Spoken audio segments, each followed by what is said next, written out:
Okay, saya record.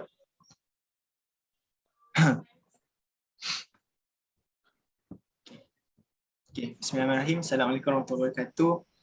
Selamat datang Datuk Muhammad Rosli Saludin dan Datuk Datuk Paduka Profesor Madya Dr. Muhammad Rosli bin Saludin. Merupakan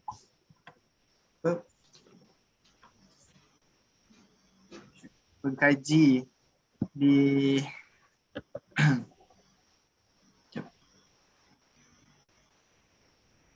ya untuk saya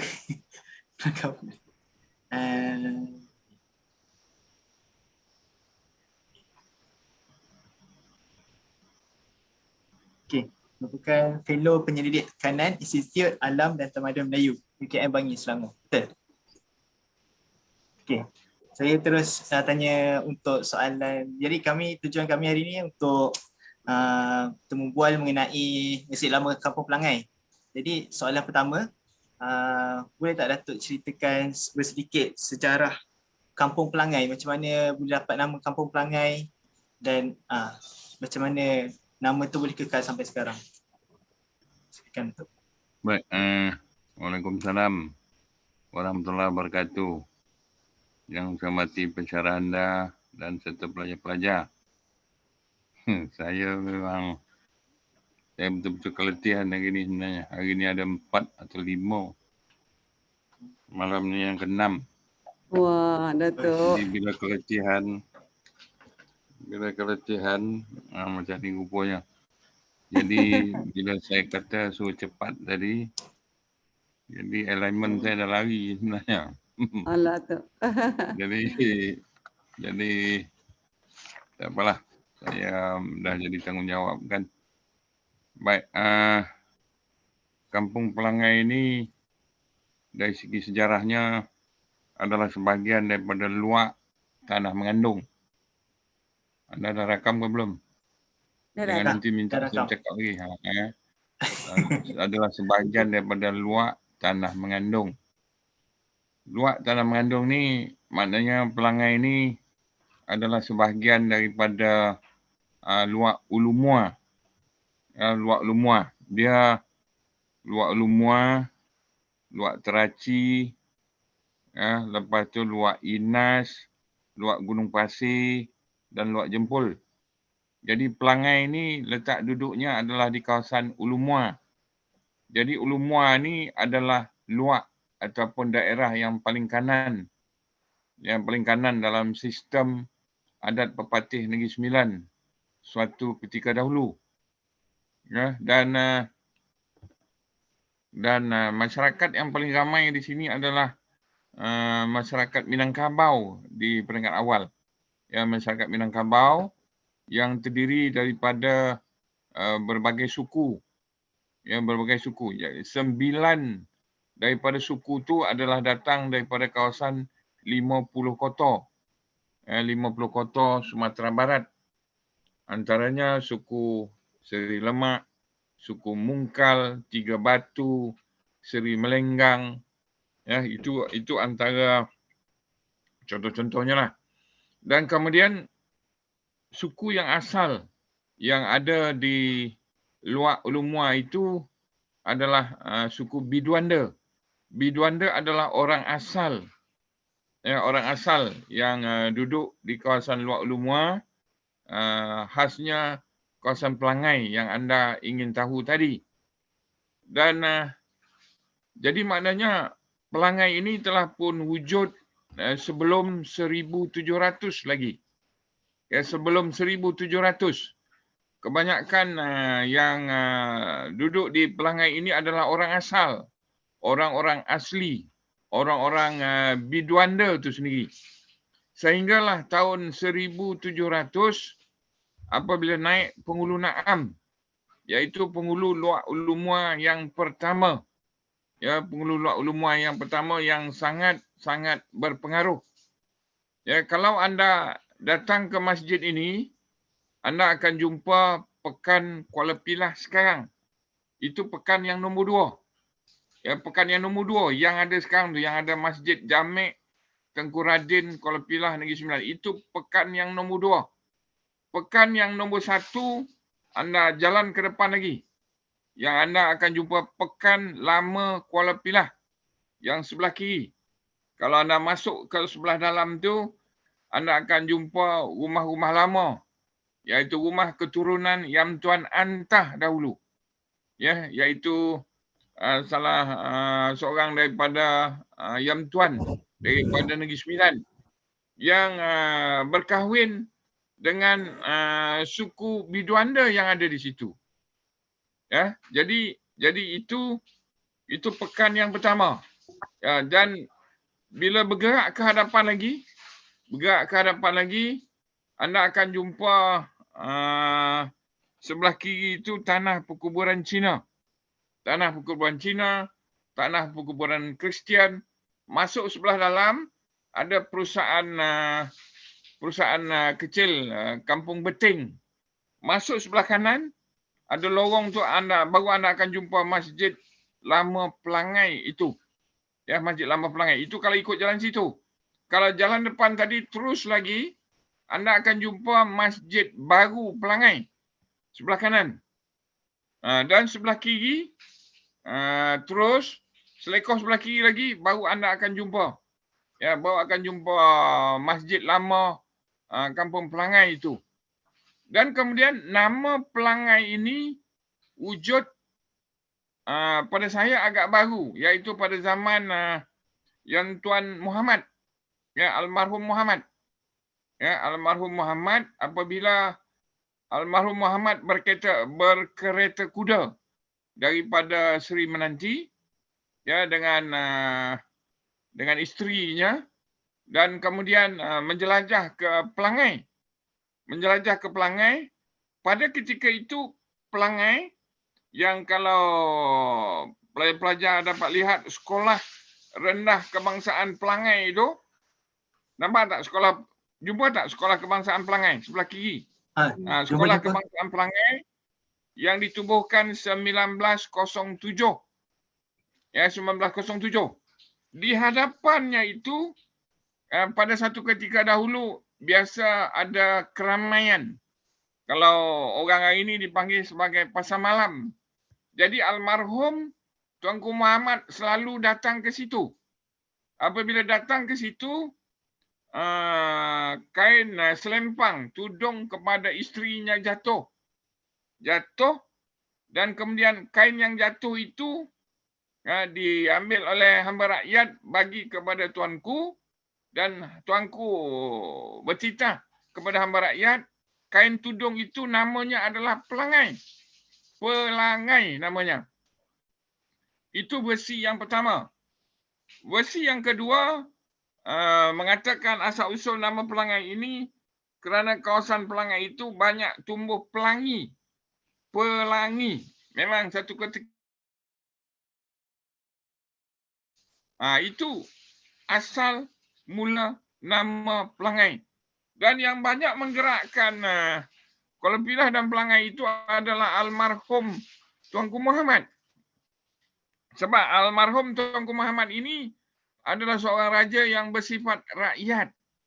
Ya, bersifat rakyat. Dan mahu supaya rakyatnya hidup baik, senang. Misal kata kalau rakyat yang tidak ada tanah, baginda akan titahkan supaya dibuka hutan.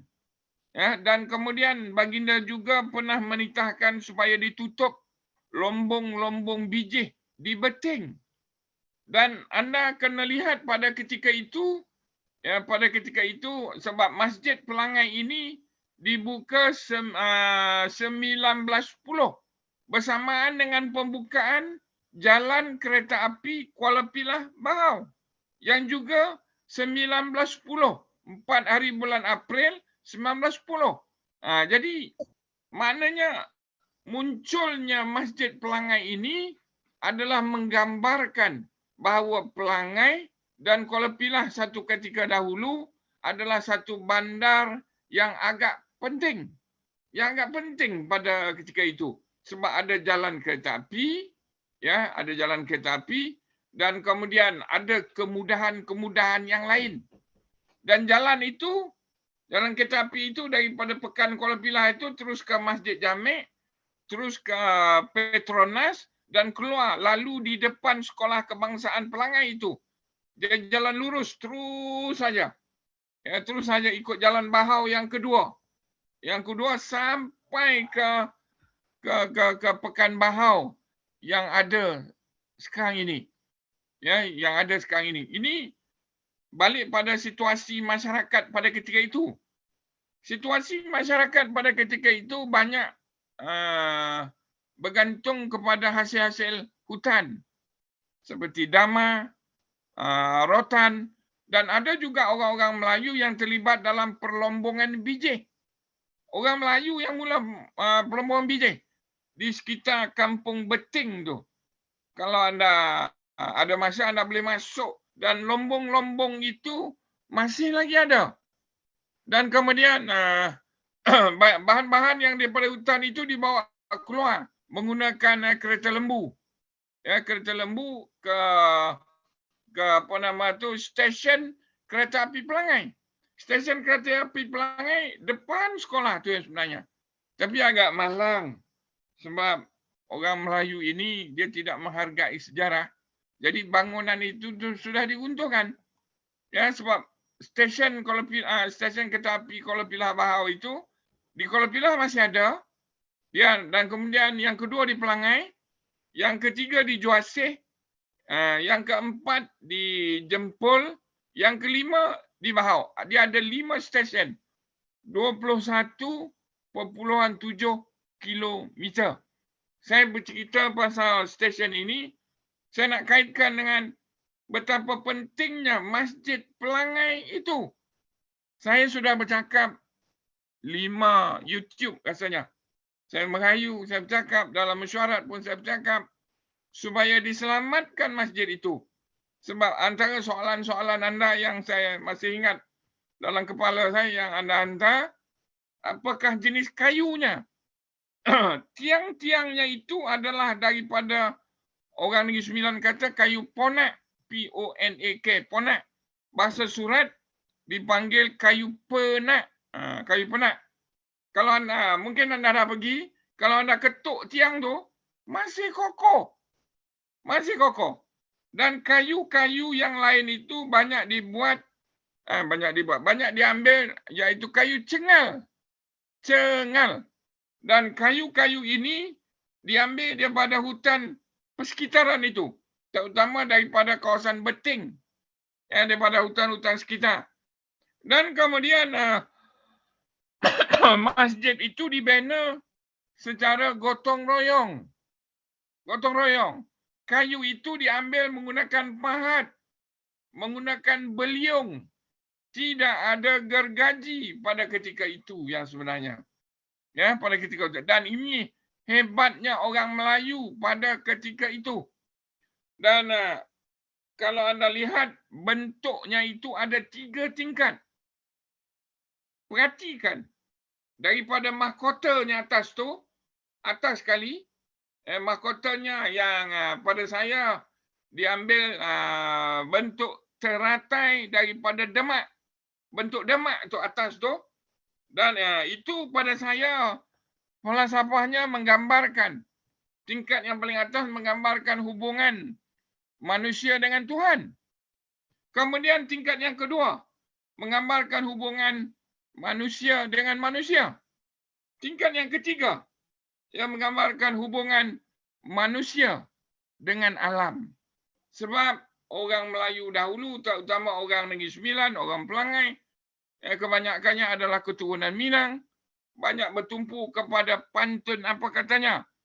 Penakik pisau siraut, ambil galah batang lintabung, selodang jadikan niru, air nas titik jadikan laut, tanah nas kepal jadikan gunung, alam terkembang jadikan guru. Anda jangan berfikir atap zinc itu. Jangan fikir. Itu sudah agak baru. Asalnya adalah daripada ijuk. I-J-U-K. Anda cari pokok nau, dia punya apa orang kata bulu-bulunya itu yang disusun. disusun di atas dijadikan atap. Itu hebatnya kearifan tempatan orang pelangai pada hari itu. Orang pelangai hari itu ya, zaman itu. Bukan orang pelangai hari ini. Orang pelangai hari ini dia duduk diam. Saya bercakap, saya kata, pertahankan. Dia tak berani. Langsung tak berani. Ini masalahnya. Mungkin kalau anda minta pandangan di akhir nanti, apa pandangan Datuk untuk lestarikan. Pada saya sentiasa yakin masjid ini masih belum terlambat untuk diselamatkan. Sebab tiangnya cukup kokoh. Tiang itu, rangka itu. Dan kemudian ada buton. Bahasa moden kata buton. Saya kata tiang gantung. Ada 5 tu. Dia menggambarkan rukun Islam.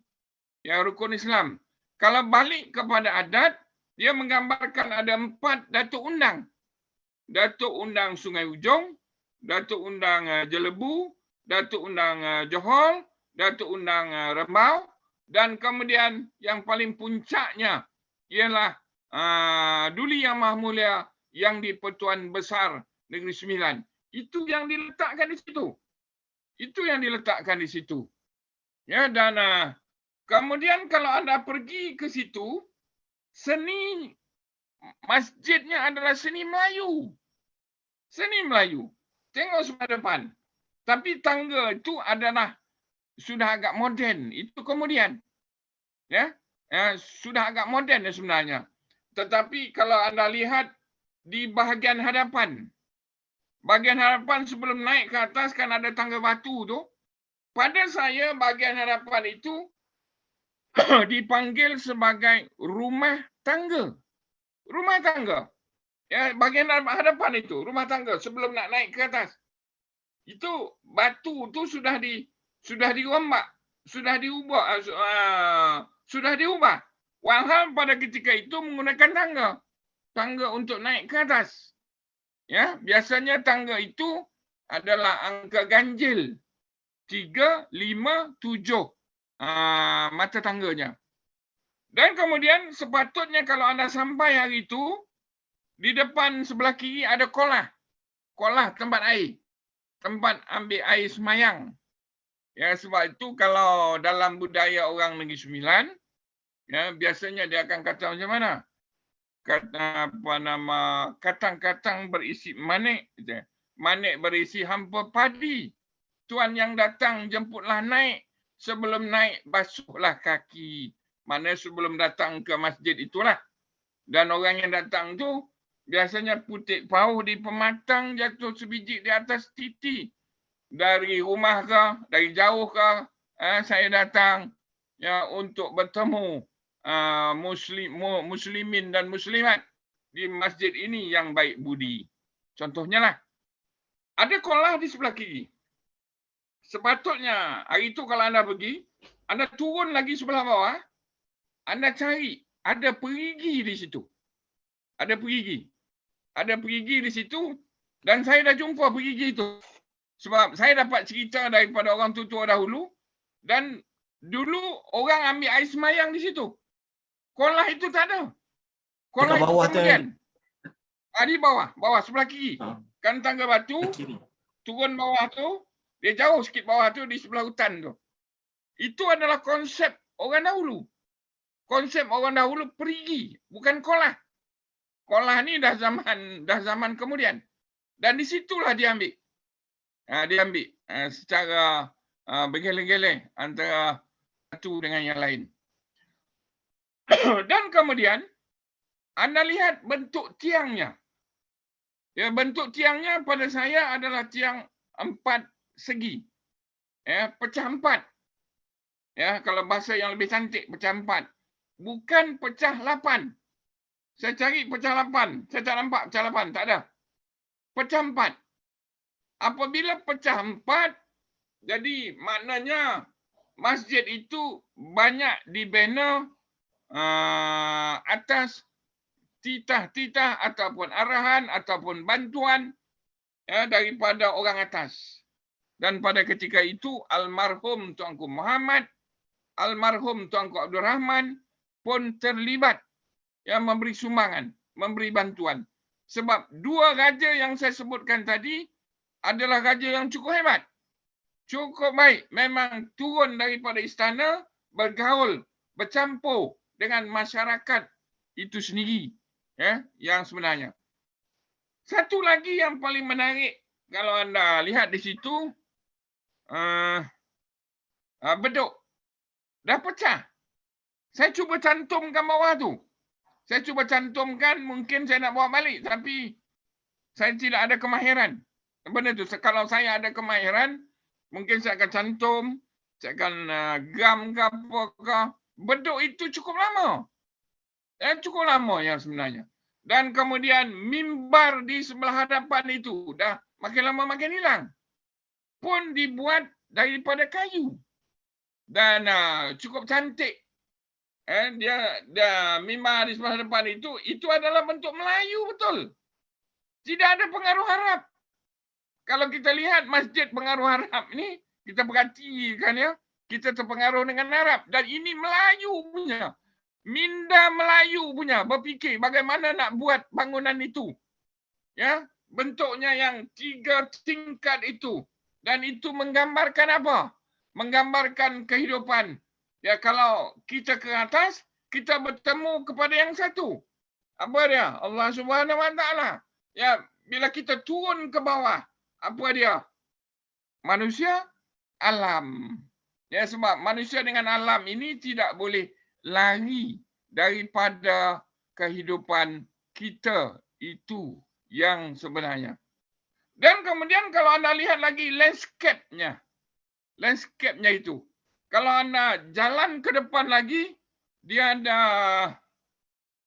orang Negeri Sembilan kata tangai. Tangai ini maknanya tali air. Tali air. Kalau bahasa yang lebih teruk lagi, bahasa yang lebih tulen lagi, Negeri Sembilan kata bonda katanya. B-O-N-D-A. Ada tali air belakang tu. Saya dah mengayau tu. Kita tengok bagaimana. Bagaimana. Dan sebelah belakang yang ada kelapa sawit itu, dulu adalah sawah. Ada sawah, ada masjid. Ada sawah, ada masjid. Anda pergi jalan ke seberang jalan sebelah sana, ada sungai. Sungai, sawah, lepas itu ada tanah perkuburan yang sebelah tepi itu. Dan kemudian barulah ada perumahan-perumahan. Dan kalau anda lihat masjid lama tu, sebelah itu suku Seri Melenggang dengan suku Seri Lemak Minangkabau, kalau tak silap. Seri Melenggang suami dan suku Seri Lemak Minangkabau. Suku Seri Lemak Minangkabau rasanya. Dan kemudian jalan lagi ke depan ada rumah lama. Kalau anda perasan, sebelah kanan ada rumah lama. Itu rumah orang yang cukup berpengaruh pada ketika itu. Yang datang daripada Melaka. Orang yang dagang, bukan dagang datang, pedagang. Sebab saya nak maklumkan pada pelajar, sebelum Kampung Pelangai itu, di Pekan Lama Kuala Pilah tadi adalah Pelabuhan Kuala Pilah Lama. Pelabuhan Kuala Pilah Lama yang macam mana nak cakap, belakang Balai Bomba. Balai Bomba, TNB, ada aliran sungai yang cukup besar tu, ada rumah antik lama. Di situ adalah pelabuhan Kuala Pilah lama dahulu. Hang Tuah dan Tun Teja pernah bermalam di situ apabila dibawa lari daripada Pahang untuk dibawa balik ke Melaka.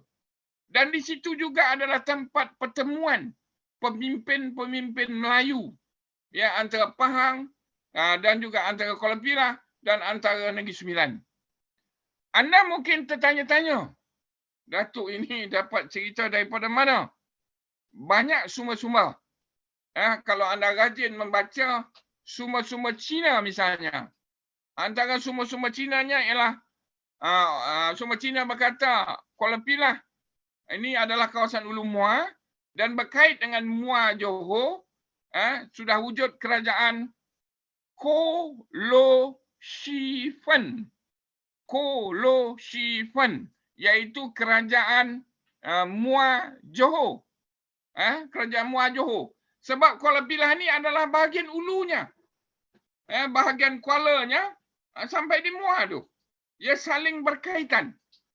Dan kemudian kalau anda lebih rajin lagi, anda baca hikayat,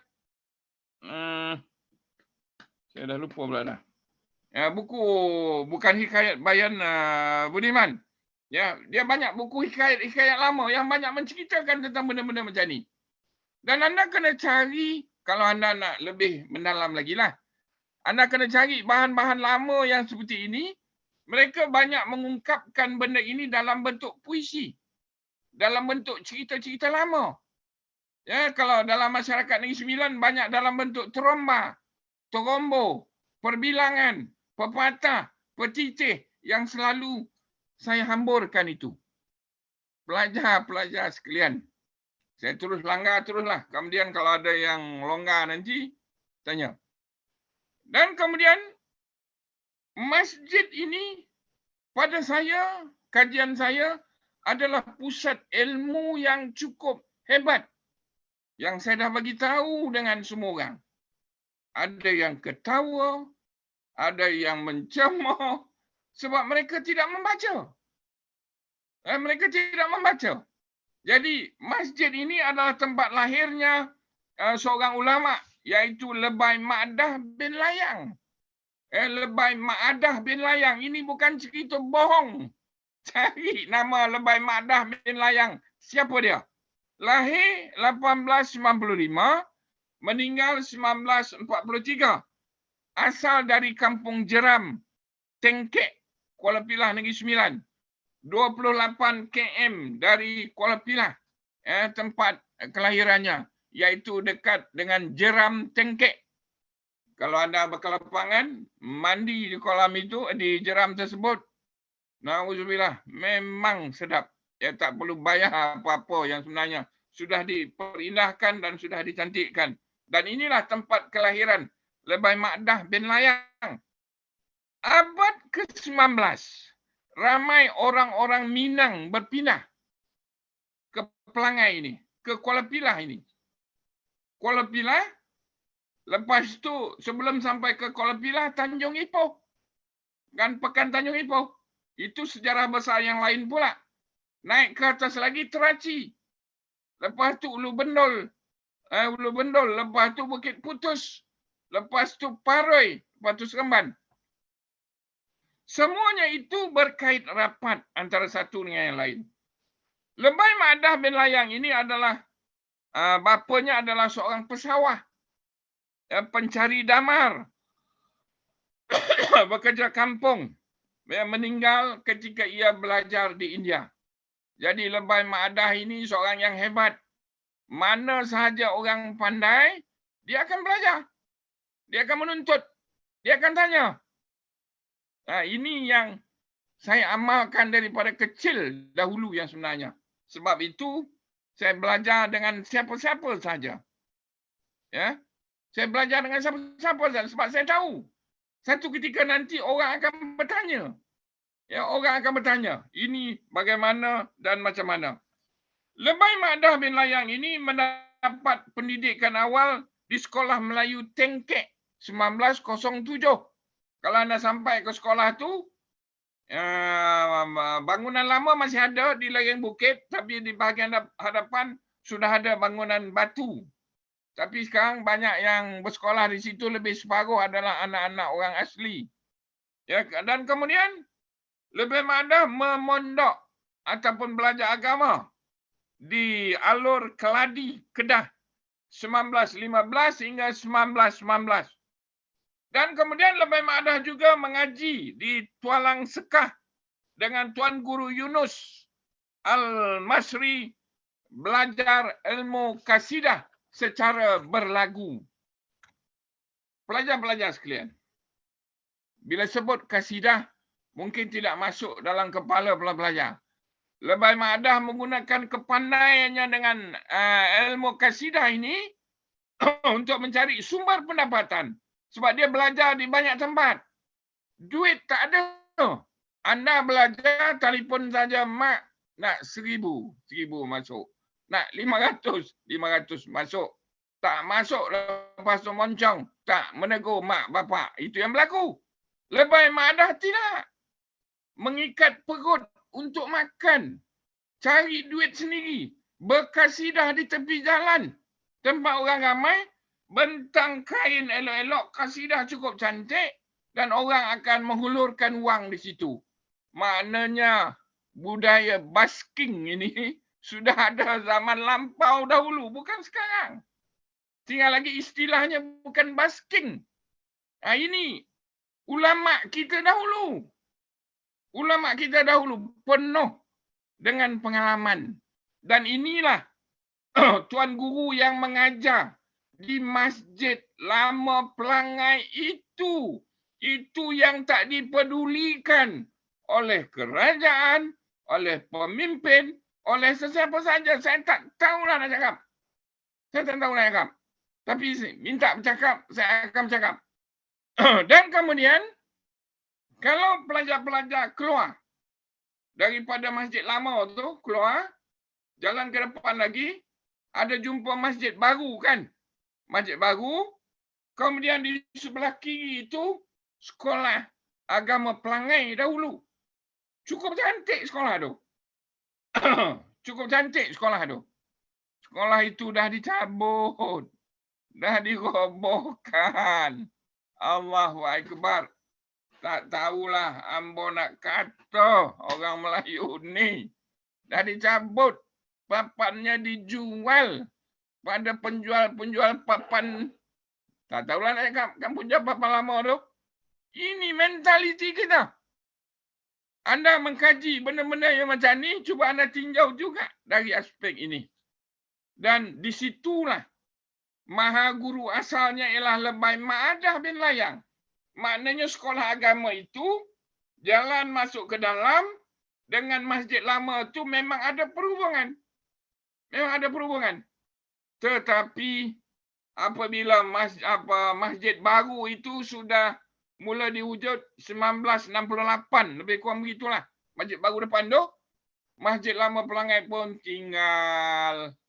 Nah, inilah yang berlaku ceritanya. Bila tinggal, makin lama makin dihakis itu ini.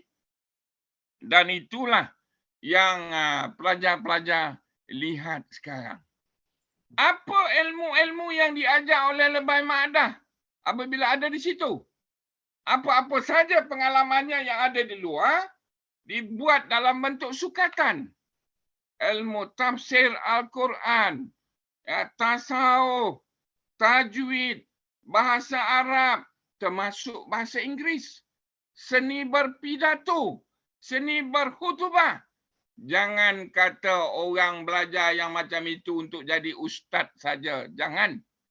Lebay Maadah adalah ulama yang terhebat pada ketika itu.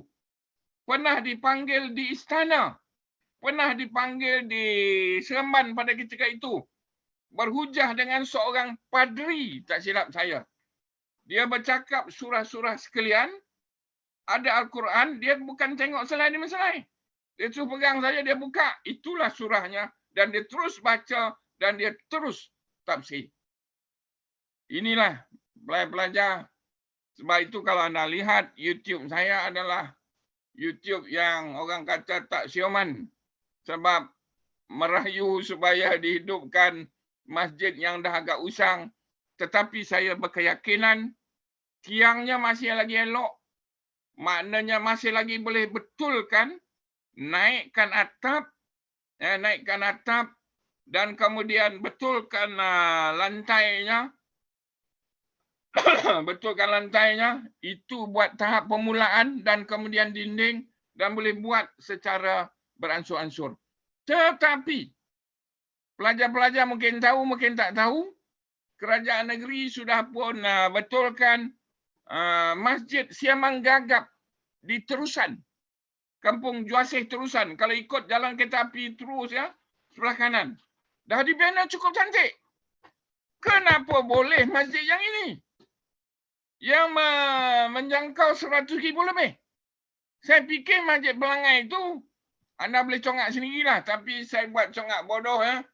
60,000, 70,000, 80,000, tak sampai 100,000 pun. Dan kemudian dia boleh dijadikan sebagai pusat anak-anak untuk belajar nilai tambah dari segi agama, sosial, adat, ekonomi dan berbagai-bagai lagi. Saya bertanya misalnya Masjid Datuk Seri Gagap, saya bertanya pada ahli jawatankuasanya. Nak buat rancangan apa masjid ni tuan besok? Oh, entahlah. Kami pun belum terfikir lagi. Itu ayatnya. Itu ayatnya. Jadi pelajar-pelajar kalau nak turun, nak tinjau balik, tengok betul-betul macam mana dan bagaimana. Balik pada Masjid Pelangai tadi. Anda akan dapat lihat lantainya itu rasuk ataupun kayu rasuk pelancarnya, kebanyakannya adalah banyak menggunakan pasak. Masuk menggunakan pasak dan kemudian ada tasaknya yang tersendiri. Masuk begitu, dia ada lubang kayu kecil di situ untuk mengokohkan lagi kedudukannya. Ya, untuk mengokohkan kedudukannya. Dan kemudian perhatikan antara kayu atas dan kayu bawah ada selisih berimpit di situ. Ya, dan itu dipanggil sebagai sanggit. Ya, sanggitan. Kalau dalam budaya orang Negeri Sembilan, arwah mak saya dulu, dia banyak berpandukan pada itu. Rosli katanya, kau belajar rajin-rajin, singgitkan dalam hati. Singgit tadi. Maknanya gigih, yakin, kuat azam. Sama macam kayu yang bertindih tadi. Dia tak mudah putus asa. Yang mudah putus asa orang kampung Pelangai. Tak berani nak bersuara. Dan kita sendiri tak berani bersuara untuk nak yang itu.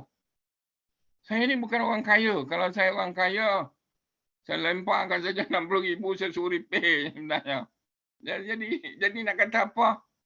Tapi alhamdulillah lah anda datang, anda boleh jadi tukang rakam, ya, dan apa-apa yang ada di situ. Bagaimana kedudukan dalam masjid itu? Sudah pasti akan diasingkan antara lelaki dengan perempuan. Biasanya kalau ikut hukum kaedah orang Melayu, ya, biasanya orang perempuan ini akan diletak sebelah kiri. Apa saja sebelah kiri. Sebagai di atas pelamin, lelaki kanan, perempuan kiri. Kanan, kiri. Kalau pakai cincin pun, perempuan pakai cincin jari manis sebelah kiri. Lelaki sebelah kanan. Kanan kepunyaan lelaki, kiri punya perempuan. Dia mesti sebelah kiri. Kiri, dan kemudian ada yang agak ke belakang. Yang hadapan tengah adalah laki-laki. Sebab dalam budaya Melayu, bukan ladies first. Ini saya nak cerita falsafahnya. Sebab ada soalan yang mengatakan kedudukan orang yang bersemayang itu bagaimana. Dalam falsafah orang Melayu, terutama adat pepatih, bukan ladies first. Kalau ladies first, maknanya akan banyak berlaku sumbang. Sumbang pemandangan. Dia takkan letak perempuan di hadapan. Kalau berjalan di waktu malam pun, lelaki depan. Sebab lelaki itulah yang akan mempertahankan di sebelah belakang. Elektrik tak ada pada ketika itu. Banyak menggunakan suluh dahan kelapa tu. Yang dibakar. Apa-apa cuma perempuan belakang. Bukan makna perempuan tak hebat. Tetapi hukum hakam Melayu biasanya lelaki di hadapan untuk menjawab salah satu daripada soalan anda yang saya ingat itu yang sebenarnya. Jadi itu saja yang saya terfikir buat masa sekarang. Ada soalan? Saya akan jawab. Mungkin ada yang saya lupa. Kalau untuk imam pertama dekat masjid ni, macam Datuk ada kaji Lebih Maadah bin Layang. Lebay Ma'adah bin Layang. Lebay Ma'adah bin Layang. Okey. Dan kemudian diikuti oleh anak-anak muridnya. Oh. Dan Lebay Ma'adah bin Layang bukan menjadi tuan guru di masjid itu saja. Bukan di sekolah yang saya sebut tadi saja. Dia ada buka sekolah agama di Bukit Tempurung. Tengkek pun ada. Dan dia memang dikenali pada ketika itu. Tapi malang. Kesinambungannya itu tidak ada. Itu malang. Okey, ada soalan lagi? Soalan seterusnya. Okey, soalan 11. Kalau untuk berdasarkan pada penceritaan orang kampung yang kami temu ramah juga, macam Wak Dul kan contohnya, beliau kata yang seni bina untuk masjid tu dia tak ada terpengaruh dengan apa-apa elemen, macam seni bina masjid tu memang hasil daripada keaslian penduduk kampung tu sendiri, betul ke? Baik, dia begini katanya. Dia begini. Kita kena lihat begini. Kalau kita nak kata penduduk kampung itu siapa? Siapa penduduk kampung itu? Ya, kita kena lihat raja kami yang pertama ialah Raja Melewa. Apabila dia datang daripada Minangkabau, dia singgah. Sebab nama betulnya ialah Raja Mahmud. Melewa ni maknanya dia suka melewa-lewa, suka singgah. Dia singgah di banyak tempat. Termasuk kawasan-kawasan seperti Siak, Palembang, Jambi. Jadi apabila singgah dia bawa orang-orang ni. Dan orang-orang inilah yang akan singgah, yang akan duduk di mana-mana tempat. Akhirnya orang ini yang akan bercampur gaul. Dan kesenian itu berbagai-bagai. Rencam. Sebab itu apabila anda lihat, bentuk masjid itu adalah satu bentuk yang tersendiri. Yang tersendiri. Kalau nak kata dia adalah kepunyaan di situ saja, di tempat lain pun ada juga. Sebab mimbarnya ada di sebelah hadapan tu. Cuba anda lihat masjid apa tu? Parit Istana. Masjid Parit Istana, bahagian mimbar di hadapannya lebih kurang sama seperti macam masjid di Pelangai. Masjid di Pelangai, dan di bahagian hadapannya ada juga tangga. Dan yang sebenarnya hadapan itu ada rumah tangganya yang sudah dicabut dan sudah dirobohkan. Jadi walaupun lain padang, lain belalang, lain lubuk, lain ikan, lain tempat, lain cara, tetapi persamaannya itu tidak lari. Dia mesti ada mahkota atasnya, dan kemudian ada tingkat 1, 2, 3. Ya, tingkat 3 itu termasuk bahagian rumah tangga yang saya maksudkan di bahagian hadapan tadi. Cuba anda bayangkan hebatnya kearifan orang Melayu pada ketika itu. Dan tengok masjid yang ada hari ini. Yang banyak ambil daripada Iraq, daripada entah daripada mana kawasan Arab lagi. Ya, kita campakkan budaya kita. Ini yang agak malang. Ya, ada lagi. Okey. Seterusnya soalannya, untuk Masjid Pelangai ni dah berapa kali macam berlaku pengubahsuaian pada masjid ni? Ataupun dia memang kekal je pada dulu? Ataupun ada peristiwa-peristiwa yang sebabkan masjid ni rosak ke, yang perlukan pengubahsuaian? Kalau dah berlaku tu bila dia berlaku? Baik, saya melihat peringkat awal memang keasliannya itu memang kekal. Dan kemudian apabila era sebelum merdeka, ya, maka pada ketika itu sudah ada zinc dan sudah ada paku. Dan kemudian selepas merdeka sudah mula buat tangga seperti itu. Dan itu bukan tangga bentuk Melayu. Itu bukan tangga bentuk Melayu. Pada saya itu adalah pengaruh daripada Cina. Kalau anda lihat rumah-rumah Melaka, banyak yang bentuk tangga yang seperti itu. Kalau Melayu Negeri Sembilan, Melayu yang datang daripada yang saya sebut daripada kat awal, dia dalam bentuk rumah tangga. Bentuk rumah tangga, tangga di hadapannya adalah menggunakan tangga kayu. Dan inilah tradisi-tradisi Melayu biasanya kalau diubah, yang lama akan hilang sebenarnya. Akan hilang. Ya. Kiranya masjid tu dia berlaku perubahan mengikut zaman juga Memang lah. ada. Mana-mana Oh. masjid. Tengok saja atap, sudah selesai. Memang berubah. Itu saja sebab di situ dulu Samsiah Fakih. Samsiah Fakih. Sekitar 1930-an. Seorang yang agak taksub dengan Parti Komunis Melaya. Parti Komunis Melaya. Dan pun adalah salah seorang daripada anak murid di situ. Anda mungkin tidak berpeluang untuk menemu ramah. Saya berpeluang. Sebab dia berasal daripada Kuala Pilah. Bila dia balik daripada China, saya sebut. Saya tanya. Dia tidak mengaku dia komunis. Itu satu aspek lain kalau saya nak sebutkan. Dia masih lagi kekal dan tekal apa yang dibelajar ketika di masjid itu dan juga di tempat-tempat yang lain. Sebab kita banyak dimomok-momokkan dengan mitos. Okey, lagi? Okey. Soalan seterusnya. Saya nak buka dulu lah soalan untuk pelajar lain ataupun kalau pensyarah pun ada soalan nak tanya tentang masjid. Saya silakan 2 soalan lah. Sebelum saya tutup. Kalau ada. Ada tak? Tak ada, saya boleh tutup. Okay, ada? Azira nak tanya apa-apa ke?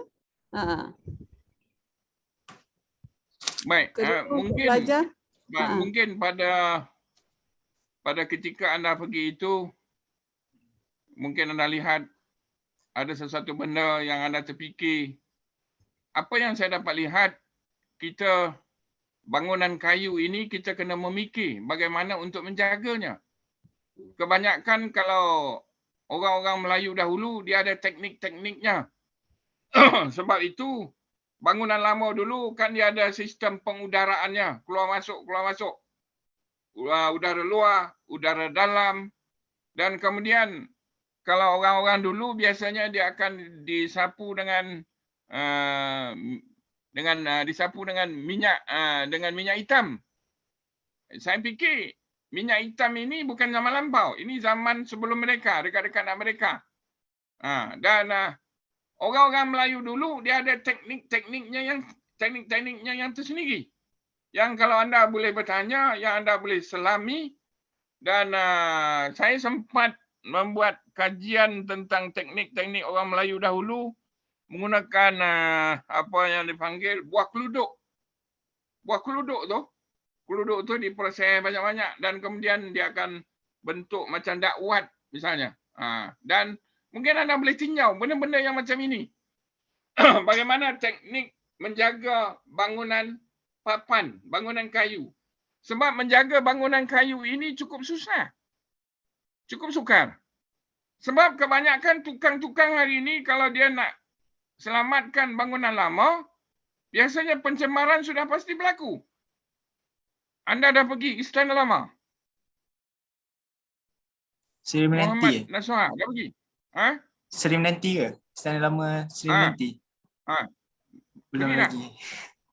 Masuk, anda naik, selepas ia diubah suai, dibetulkan, apa berlaku? Tiang gantung ataupun buton, tiang gantung tu, dia tergantung. Walau tiang gantung itu adalah untuk mengokohkan bahagian-bahagian lain. Dia sudah ditupang dengan tiang di sini. Kalau tak percaya, saya cakap pergi tengok. Saya pergi tengok. Bila saya suarakan dengan orang, marah orang dengan saya. Saya kata, kenapa dicemari ilmu seni bina Melayu ini? Dan kemudian ada tiang-tiang gantung yang sudah terbenam di dinding. Bila terbenam, dia telah jadi rosak. Dan kemudian ada lubang-lubang yang tertentu. Dan tidak dijaga. Dan kemudian sistem pengudaraannya yang tidak dipedulikan. Air hujan masuk. Dan saya pernah duduk di situ daripada hujan turun sampai hujan teduh. Saya nak lihat bagaimana hujan itu masuk. Dan ini tidak dikaji. Tidak dikaji bagaimana nak menyelamatkan bangunan kayu ini. Dan satu lagi, mereka tidak menjaga tapaknya. Yang saya tahu tapaknya itu perlu dielakkan daripada anai-anai. Anai-anai dan kemudian semut. Jadi bila saya cakapkan macam membuka pekung di dada. Tetapi realitinya adalah seperti itu. Kalau orang dengar laporan ini, orang akan tahu. Dan saya dah bagi tahu dah. Dan ini yang tidak dijaga. Dan yang ini tidak dilestarikan. Sebab benda-benda yang seperti ini perlu satu pemikiran. Bukan kita nak meniru daripada mana-mana saja dan kita kena fikir bagaimana nak menjaga bangunan kayu ini. Seni pertukangan lama ini. Ya. Okey, kalau Okey, macam untuk pengalaman Datuk pernah solat dekat Masjid Kampung Pelangai ke? Sempat? Tak ada. Tak Tak ada. Medan Yati ada nak tanya. Sekadar berkongsi Datuk dan juga pertanyaan jugalah untuk kita nak nampak lebih jelas kan. Sebelum tu saya ucap terima kasih kepada Datuk kerana sudi memberi maklumat yang sangat berguna lah kepada anak-anak muda ni, generasi muda ni yang susah kita nak dapat. Daripada apa yang Datuk sebarkan, Datuk sampaikan ni adalah sangat berguna lah untuk kita kan. Sama-sama selepas ni kita faham kenapa kita perlu jaga bangunan-bangunan lama ni, terutama masjid ni kan. Cuma nak tanya dengan Datuk, apabila saya melihat jugalah beberapa masjid yang ada di Kuala Pilah, contohnya Masjid Parit Istana, Masjid Kuala Serdang dan juga kita nampak yang terdekat Tanjung Beringin lah. Nampak katakanlah Parit Istana dan juga Kuala Serdang tu hampir sama lah juga dengan Istana Kampung Pelangai ni. Berkemungkinan ada sejarah yang tertentu ke? Itu soalan saya yang pertama. Soalan kedua tentang ornamen ataupun ukiran. Kalau kita melihat kepada Negeri Sembilan ni, ukiran ni banyak kepada struktur lah. Dia tidak menunjuk-nunjuk kepada orang ramai kan struktur dia. Dan kita nampak ada keunikan ornamen dia ataupun ukiran ragam hias pada setiap masjid tu. Terutama kalau kita tengok Tanjung Beringin tu, dia ada macam ukiran yang memberi makna yang tertentu. Seperti macam ada keris, ada bunga-bunga yang dia nak menyampaikan setiap tiang tu. Kan kita nampak adalah di situ. Kalau Masjid Pelangai pula, mungkin ada, kita tak nampak dia punya ukiran buat masa ni. Dari Datuk punya, mungkin adalah ingin disampaikan ornamen yang ada di Masjid Kampung Pelangai, adakah dia ada persamaan ataupun dia ada identiti dia sendiri, Datuk? Yang tu dua soalan. Baik. Kalau kita lihat Masjid Kampung Pelangai itu banyak dibina, apa orang kata, kelainannya di situ adalah dia banyak dibina oleh golongan rakyat. Golongan kebanyakannya dikepalai oleh datuk-datuk adat pada ketika itu. Dan Kampung Pelangai itu dia sudah agak bercampur dengan apa yang saya kata tadi, sudah ada landasan kereta api. Sudah ada pelabuhan Kuala Pilah. Kalau hari ini sudah dikatakan sudah agak terkehadapan. Dan kemudian oleh sebab itulah bentuknya adalah seperti itu. Dan seni ukirannya saya tidak nampak kecuali di mahkota di bahagian atas. Dan seninya kalau di Pelangai itu letak daripada yang pakai pasak, pakai tasak, lubang-lubang pengudaraan, yang bersanggitan tadi, ya, dan kemudian letak duduknya. Dan pada saya letak duduknya memang jelas, memang menghadap kiblat betul. Ya, dan kemudian kalau kita lihat di Tanjung Beringin, ya, dia ada ukirannya dan ada kerisnya di situ. Dan ini banyak ada kaitan dengan tukang ukir lama-lama. Ya, sebab di situ dekat dengan tukang KH, tukang taib, dan ada beberapa tukang yang lain. Tukang gundek, tukang gudang, tukang kijing, dan ramai tukang-tukang yang lain. Ya, yang saya dah sempat catatkan lebih daripada 20 lebih. Ini antara tukang-tukangnya. Dan banyak diletakkan kalimah-kalimah, nama-nama yang ada kaitan dengan Islam di situ. Keris di situ, dia melambangkan masjid itu dulu adalah tempat bersiram. Cuba keluar, perhatikan mahkota di atasnya. Bentuk tempayan. Tempayan ini dulu, itulah yang diletak air, yang bunga-bungaan untuk raja bersiram pada ketika itu. Terutama pada zaman almarhum Muhammad. Masjid itu. Yang ini ada satu penulisan tesis, dia kata zaman Raja Melewah. Itu salah. Melewah belum ada masjid itu. Dia zaman almarhum Muhammad. Ya, pada ketika. Dan dulu di bahagian hadapannya itu ada pintu gerbang. Dan disitulah tempat bersiramnya. Sebab itu tembayan di atasnya adalah seperti itu. Dan kemudian kalau di parit istana, dia adalah menggambarkan seni ukir 4 suku. Ya, kalau saya masih ingat, antaranya suku Tiga Nenek, suku Biduanda. Yang 2 lagi itu saya dah lupa. Ada Seri Lemak, ada satu lagi suku. Ya, sebab antaranya suku Aceh. Aceh sekali ada. Ini antara suku yang pandai mengukir pada ketika itu. Sebab antara tiang itu, cuba perhatikan, tiang 1 bagaimana ukirannya? Suku lain. Tiang 2 bagaimana ukirannya? Suku lain. Tiang 4 bagaimana? Tiang 5 bagaimana? Jadi, dan kemudian Masjid Serdang, ya, Masjid Serdang yang kononnya untuk betulkan lagi, saya tak tahu apa yang nak dibetulkan. Masjid Serdang itu dah kokoh tapi tak digunakan. Bila tak digunakan, itu yang berlaku pencemaran yang seperti itu. Saya tidak nampak, sebab Serdang itu seni ukirnya saya tidak begitu jelas, tetapi dia hampir mirip seperti di Pelangai. Sebab tidak ada pecah lapan, saya tak nampak. Cuma ada tingkap-tingkap kecil. Dan tiang-tiang di sebelah bawah. Dan mungkin di sebelah dalam. Itu saja. Tetapi yang menarik ialah yang di Seri Menanti itu. Dan di parit istana. Jadi inilah yang saya kata hebatnya orang Melayu dahulu.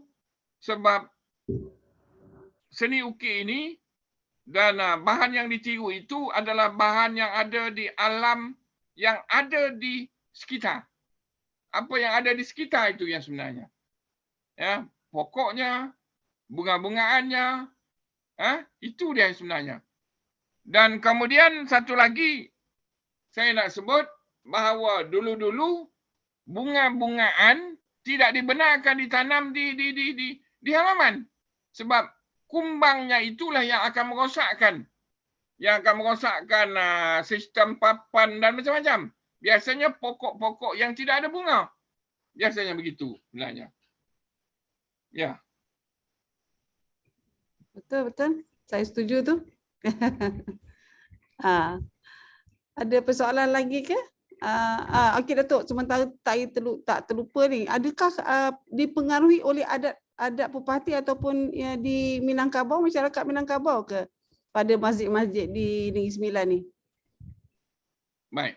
Kebanyakan memang dipengaruhi. Kalau kita tengok bentuk 3 tingkat itu memang banyak di Minangkabau. Tapi tidaklah 100%.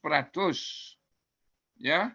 Jadi maknanya di mana alam itu duduk, maka di situlah akan timbul yang sebenarnya.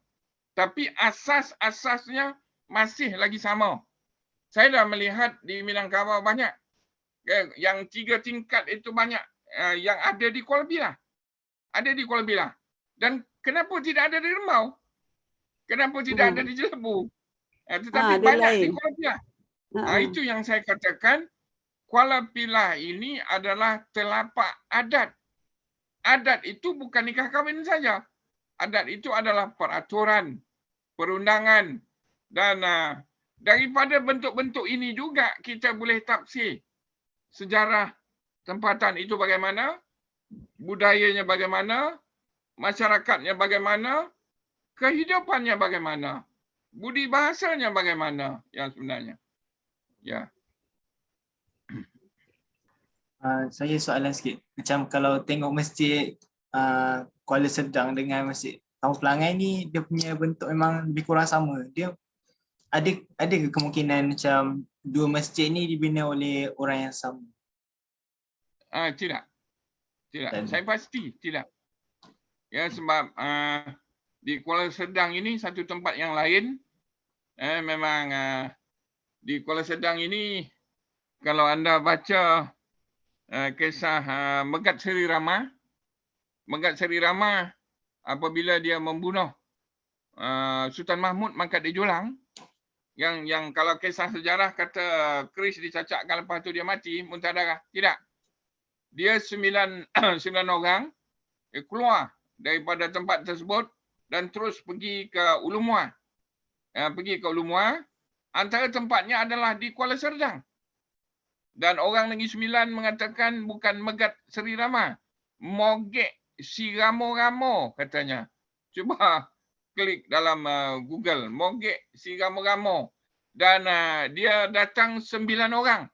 Menyamar sebagai pedagang Pakistan. Dan daripada keturunan 9 orang inilah, maka munculnya datuk-datuk adat di luar Ulumwa. Ya, tidak. Saya pasti tidak. Sebab kalau kita lihat di Pelangai, dia banyak ada kaitan dengan penghulu Naam. Dan dia ada banyak kaitan dengan banyak pengaruh-pengaruh luar yang lain. Ya. Dan Kuala Serdang itu juga, kalau pelajar tengok di sebelah kanan, kan ada sungai. Sungai itu besar dulu tu. Sungai itu adalah tempat laluan. Laluan kapal, laluan perahu, laluan dagang. Dan benda-benda yang sudah pupus ini kalau kita bangkitkan balik, kadang-kadang kita sendiri yang syok sebab orang tak faham. Kalau orang faham, baru kita seronok sebenarnya. Okey. Terima kasih untuk soalan penutup lah. Kalau untuk penutup boleh? Ada soalan? Boleh nak tanya dulu? Sikit je. Boleh, serius. Assalamualaikum Dato'. Maaf kurang sihat sikit. Saya Azira. Mana orangnya tak nampak? Tahu orangnya gambar itu. Ke rumah. Ni. Assalamualaikum Dato'. Saya nak tanya. Saya pergi dekat masjid Kampung Pelangai tu. Dia berbeza sikit dengan yang lain. Dia ada 5 biji buton dia tu. Tiang gantung tu ada 5. Tapi dekat masjid Kuala Sedang ada 1 je. Ada perbezaan tak apa maksud dia kenapa ada 5 ada 1? Apa maksud khususnya tiang buton tu? Sebab dekat masjid-masjid lain tak jumpa. Dan macam Negeri Sembilan je macam satu macam nampak signifikan lah lain daripada yang lain. Itu soalan saya lah. Baik. Kalau di Serdang, ya kalau di Serdang, itu yang dia kata lain padang, lain belalang, lain lubuk, lain ikan, lain tempat, lain cara. Ya kalau di Serdang, dia masih lagi benda yang sama tapi kaedah saja lain. Kalau satu buton, sebab buton itu melambangkan sesuatu yang kokoh. Sebab itulah tempat bergantung di bahagian-bahagian yang lain. Jadi maknanya dari segi muafakatnya kena pada yang satu. Apabila pada yang satu itu maknanya musyawarahnya muafakatnya bergantung kepada adat berseni hukum, hukum berseni kita semua. Syarak mendaki, adat menurun. Syarak dan adat bagai aur dengan tebing, bagai irama dengan lagu, bagai isi dengan kuku, bagai mata hitam dengan mata putih. Itu kaedah yang di Kuala Serdang. Kalau yang di Pelangai, dia ada 5. Dia pergi kepada rukun Islam. Ada 5 rukun Islam. Jadi maknanya kalau di Pelangai pecahannya lebih banyak. 1, 2, 3, 4, 5. Kalau yang di Serdang, dia tumpu kepada ketuhanan. Ketuhanan itu lebih besar. Dan kita kena tafsirkan. Pada saya, masjid ini diibaratkan sebuah buku. Sebuah buku, kalau kita berfikir, ini menggambarkan apa? Ini menggambarkan apa? Ini menggambarkan apa? Sampai satu tahap, kita boleh lihat dalam masjid itulah terletak perundangan. Dalam masjid itulah letak ilmu, letak duduknya ilmu untuk mendidik umat-umat tersebut. Kalau dia lihat yang tersirat. Sebab masjid ini kalau digumpal selebar kuku, kalau dibentang selebar alam, walau sebesar biji labu, langit dan bumi ada di dalam. Ini yang perlu kita lihat. Jadi apabila orang tidak melihat seperti itu, kau rebahlah, peduli apa? Duit aku lebih baik aku hantar tempat lain. Itu. Dekat nak pilih raya besok, barulah datang. Betulkan sikit. Itu contoh. Contoh. Ya. Ada lagi? Ada lagi soalan last lah pada saya. Ada satu soalan Assalamualaikum last. Datuk. Saya nak tanya. Assalamualaikum Datuk. Terima kasih. Ya.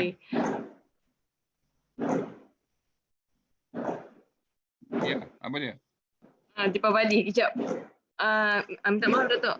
Ada background sound. Saya nak tanya, masjid Pelangai itu, kalau lah suatu hari nanti ada pihak yang buat renovation, restoration, maksudnya memelihara bangunan tu kan. Pada pandangan Datuk, lah, cadangan yang Datuk boleh, yang Datuk terfikir, apakah fungsi, sama ada kalau dia buat restorasi kat situ, dipelihara, sama ada fungsi asal masjid tu dikekalkan ke ataupun Datuk rasa boleh berubah kepada fungsi yang lain? Tak dia kalau dikekalkan dia masih relevan tak jadi masjid sebab masjid baru ada dekat sekitar situ? Itu soalan saya lah. Saya fikir perlu dikekalkan yang lama. Sebab orang terfikir masjid ini tempat semayang. Ini masalah. Tempat semayang. Bahawa kita kembali zaman Rasulullah, zaman sahabat, masjid ini boleh jadi tempat macam-macam. Sebab itu kalau dalam adat pepatih, anak laki-laki cukup umur, dia tak duduk di rumah. Dia tidur di surau dan dia tidur di masjid. Di surau dan di masjid itulah dia dididik, diasuh dengan ilmu-ilmu agama. Ilmu agama, bersilat, untuk mempertahankan diri, seni rumah tangga, dan segala apa-apa ilmu masyarakat. Dia ajar di situ. Hari ini apa yang ada? Cuma tempat semayang, ilmu agama, bila time minum, cerita pasal politik. Melaka nak ada beling raya. Jangan sokong itu. Itu yang berlaku. Sebab dia tidak menjadikan masjid itu sebagai tempat ilmu. Saya mencadangkan supaya hidupkan balik. Sebab itu saya gigih untuk bercakap tentang benda-benda yang macam ini. Dengan harapan ada orang yang akan terdengar benda-benda yang seperti ini. Sebab kan saya dah sebut awal. Seni berpidato ada zaman Lebay Makdah bin Layang, berzanji, berkhutbah, ilmu tafsir, ilmu hadis, tasawuf. Benda-benda ini sudah tak ada. Sudah tak ada. Kalau kita pergi di luar, semua kebanyakannya berbayar. Beribu bayarnya.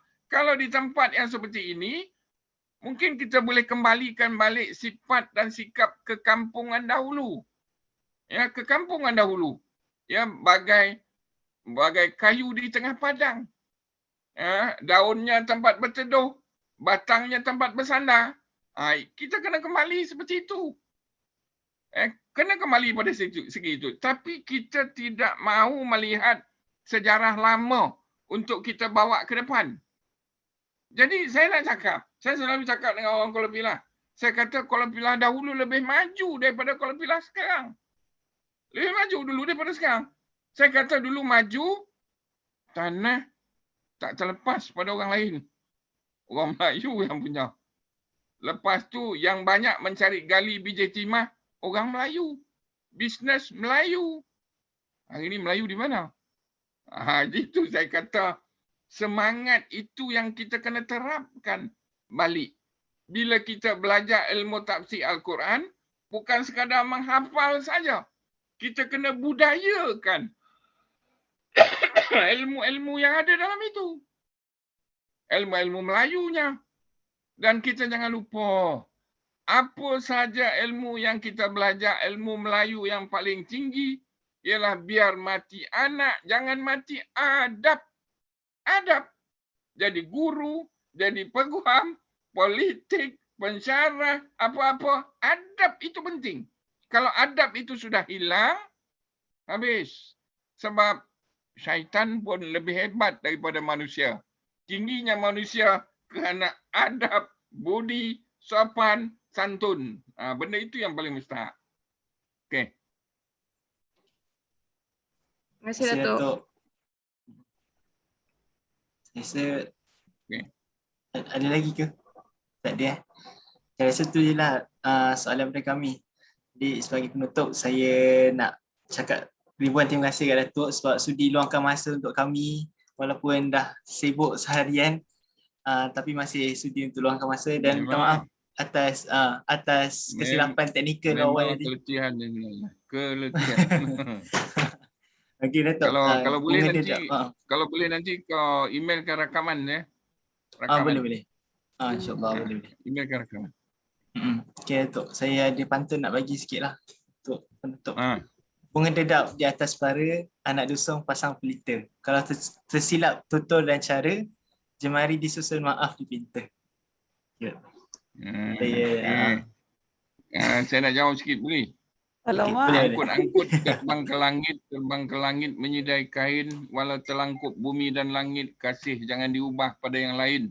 Kasih itu maknanya kasih pada adat kita, budaya kita, warisan kita, jangan ubah pada yang lain. Baik, terima kasih Datuk. Okey, saya rasa banyak dah. Semoga Datuk berolehi rahmat dan keberkatan daripada Allah SWT, berkat daripada Datuk kongsi ilmu dengan kami semua malam ni, insya-Allah. Jadi saya rasa kita tangguhkanlah majlis kita dengan istighfar wa salat.